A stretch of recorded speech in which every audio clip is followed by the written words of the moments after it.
There's this law, it's been around for over 100 years, and one author argues it has been quietly strangling the economy of an entire U.S. territory. So today, we're going to break down the key arguments from Frank Rodríguez's book, Puerto Rico versus the Jones Act, to really understand how. Right from the dedication, the author sets the stakes. This isn't just about some abstract laws or shipping logistics. No, the book frames this as a story about people, about the real, tangible costs that families have to bear every single day. And that really brings us to the central mystery the book tries to solve. Puerto Rico is part of the United States, right? So why is the cost of living there so incredibly high? To figure that out, we're going to follow the evidence the author lays out, almost like an investigation. Okay, Section 1. An island under pressure. The argument here is that, economically speaking, Puerto Rico is basically cornered. The book describes Puerto Rico's fundamental status as this kind of legal gray zone. Think about it. Residents are U.S. citizens, but they lack voting representation in Congress. This means they're bound by federal laws that they have absolutely no say in creating. And this legal status has huge economic consequences, especially when you look at a fact like this one from the book. The island is incredibly dependent on imports for the most basic things. When you have to ship in more than 85% of your food, well, the laws that govern that shipping suddenly become a very big deal. Which brings us to Section 2, the Jones Act explained.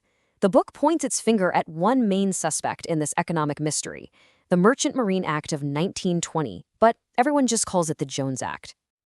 So, what is the Jones Act? Well, at its core, it's something called a cabotage law.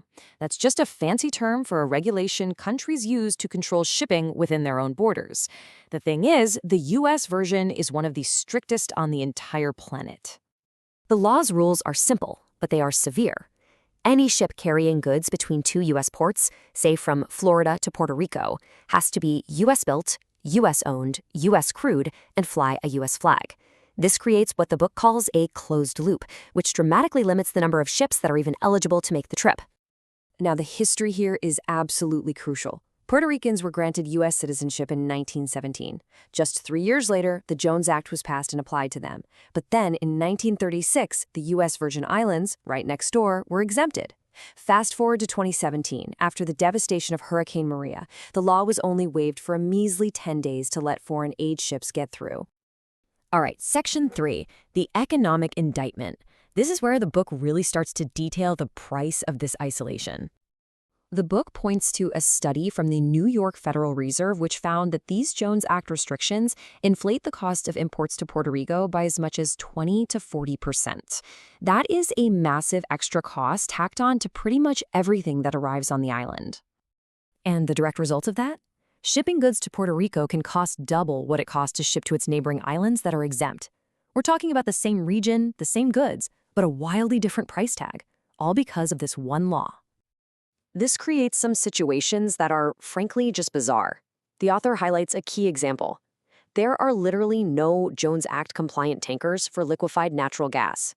This means Puerto Rico can't buy cheaper LNG from the U.S. mainland, so they're forced to import it from foreign countries at a much higher price. It just doesn't make sense. So let's move on to Section 4, the constitutional challenge. Beyond the money, the book argues that the way this law is applied to Puerto Rico is just legally inconsistent. And the heart of this challenge really comes back to this glaring inconsistency. The U.S. Virgin Islands are exempt. Puerto Rico is not. The book argues there's no clear legal or constitutional reason for this difference. It just proves that Congress has the power to grant exemptions, but has simply chosen not to for Puerto Rico. The book builds its case on 3 big constitutional arguments. First, equal protection.